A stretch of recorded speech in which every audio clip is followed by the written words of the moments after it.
അസ്സലാമു അലൈക്കും. ഞാൻ ഇന്ന് നിങ്ങളോട് പറയാൻ പോകുന്നത് സ്വലാത്തുൽ ഫാത്തിഹിൻ്റെ മഹത്വങ്ങളാണ്. സ്വലാത്തുൽ ഫാത്തിഹ ഉത്തരം കിട്ടിയ ഒരുപാട് അനുഭവങ്ങളുണ്ട്.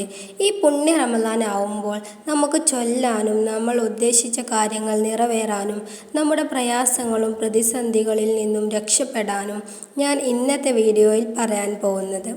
ഒരു വ്യക്തി അയാളുടെ ജീവിതത്തിൽ സ്വലാത്തുൽ ഫാത്തിഹ പതിവാക്കുകയാണെങ്കിൽ അയാൾ അനുഭവിക്കുന്ന ദുഃഖങ്ങളും വേദനകളും എല്ലാം അയാളിൽ നിന്ന് വിട്ടകലും. ആഗ്രഹങ്ങൾ നിറവേറാനും രോഗങ്ങൾ സുഖപ്പെടാനും സ്വലാത്തിനെ കൊണ്ട് കഴിയും. അൽഹംദുലില്ലാഹ്, നമ്മളുടെ എല്ലാവരുടെ ജീവിതത്തിലും പതിവായി സ്വലാത്ത് ചൊല്ലാനുള്ള കഴിവ് അള്ളാഹു നമ്മൾക്ക് നൽകട്ടെ. ആമീൻ. നമ്മൾ ഹൃദയം തുറന്ന് സ്വലാത്തുൽ ഫാത്തിഹ ഒരു വട്ടം ഓതിയാൽ തന്നെ അയാൾക്ക് അതിനുള്ള ഉത്തരം തീർച്ചയായും കിട്ടും. നമ്മുടെ ആവശ്യം എന്ത് തന്നെയാണെങ്കിലും സ്വലാത്തുൽ ഫാത്തിഹ മുൻനിർത്തി ഓതുകയാണെങ്കിലും ഉത്തരം കിട്ടും. നമ്മുടെ ജീവിതത്തിൽ നേരിടുന്ന എല്ലാ പ്രശ്നങ്ങൾക്കും പ്രയാസങ്ങൾക്കും ഒക്കെയുള്ള മരുന്നാണ് ഇതിൽ ഉണ്ട്. ജീവിതത്തിൽ ഇനി എന്ത് ചെയ്യണം എന്നറിയാതെ നിൽക്കുന്ന സമയത്ത് നിങ്ങൾ സ്വലാത്തുൽ ഫാത്തിഹ ചൊല്ലി നോക്കൂ. തഹജ്ജുദ് നിസ്കാരത്തിൻ്റെ ശേഷം നിങ്ങൾ 500 തവണയോ അതിൽ 1000 തവണയോ അല്ലെങ്കിൽ നിങ്ങൾക്ക് കഴിയുന്ന അത്ര സ്വലാത്തുൽ ഫാത്തിഹ ചൊല്ലുക. രാവിലെയും രാത്രിയിലായാലും ചൊല്ലാം. നമ്മുടെ മുമ്പിലുള്ള എല്ലാ വാതിലുകളും അടഞ്ഞു നിൽക്കുകയാണെങ്കിൽ മുറുകെ പിടിച്ച് 3 ദിവസം ചൊല്ലി നോക്കൂ.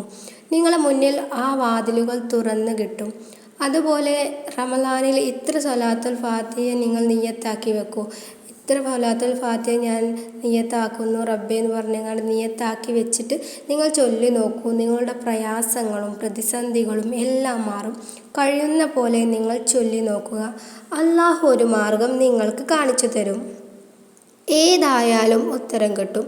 ഇനിയിപ്പോൾ നിങ്ങളുടെ ഉദ്ദേശം നിറവേറിയാലും നിങ്ങൾ സ്വലാത്തുൽ ഫാത്തിഹ ചൊല്ലിക്കൊണ്ടേയിരിക്കുക.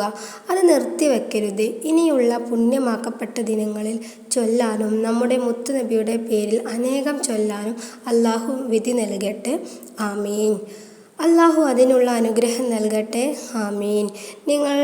നിങ്ങളെല്ലാവരും മുറുകെ പിടിച്ചോളും. എന്തായാലും പടച്ചോൻ കൈവിടില്ല. അത്രക്കും മഹത്വങ്ങളും ഗുണങ്ങളും അതിലുപരി അനുഭവങ്ങളുമുള്ള ഒരു സ്വലാത്ത് തന്നെയാണ് സ്വലാത്തുൽ ഫാത്തിഹ. ഇൻഷാ അല്ലാഹ് എല്ലാവരുടെയും ഉദ്ദേശങ്ങളും മനപ്രയാസങ്ങളും എല്ലാം മാറട്ടെ. ആമീൻ.